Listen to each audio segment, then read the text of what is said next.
288 आमदार आहेत त्यांना माझं एवढंच मागणं आहे की या ठिकाणी महाराष्ट्रामध्ये अनेक मोर्चे, अनेक उपोषणं आणि अनेक समाज आरक्षणासाठी मागणी करतोय आणि जर ते आरक्षणाची मागणी या समाजाला, मागासलेल्या समाजाला जर पुढाकार जर देण्यासाठी हे जर करू इच्छित नसतील किंवा करीत नसतील तर आम्ही महाराष्ट्रातल्या तमाम धनगर असतील, त्यानंतर दलित बांधव असतील, त्यानंतर महाराष्ट्रातले जे मराठा बांधवही आहेत आमचे जे आरक्षणाची मागणी करतात यांच्या सर्वांच्या वतीनं मी एवढंच सांगू शकतो, तुम्ही जर आम्हाला आमचा हक्क देत नसाल तर तुम्हाला तुमच्या जागेवरून आम्ही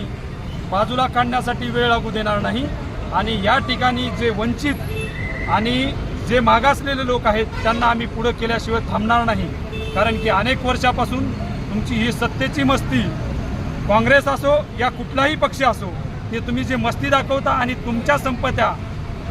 करोडोनं वाढवता तर आणि बाकीच्या समाजाला जगण्यासाठी मुश्किल करता। आज आमचे लेकरं शिकूनही वंचित आहेत आणि आम्ही भारत स्वतंत्र झाल्याच्या नंतर डॉक्टर बाबासाहेब आंबेडकरांनी दिलेल्या संविधानानुसार आम्हाला जर स्वातंत्र्याचा समानतेचा हक्क मिळत नसेल तर तुमची ही मुजरीगिरी यापुढे आम्ही चालू देणार नाही। एवढंच मी महाराष्ट्रामधल्या सरकारला असो किंवा महाराष्ट्रामध्ये ज्या या ठिकाणी सरकारचे जे 288 आमदार आहेत त्यांना मी सांगू शकतो। आणि जर एवढंच तेवढं जर त्यांनी जर आम्हाला निर्णय नाही दिला तर या ठिकाणी आम्ही आता रास्ता रोको केला आहे। यानंतर आम्ही सगळ्या बाजारपेठा बंद आणि जसा कोरोना काळामध्ये महाराष्ट्र बंद होता त्याच पद्धतीचं उग्र आंदोलन करून या ठिकाणी सगळ्या सरकारला आणि सगळ्या आमदारांना मेटाकुटीस आणू, एवढंच मी या ठिकाणी सांगू इच्छितो। जय मल्हार।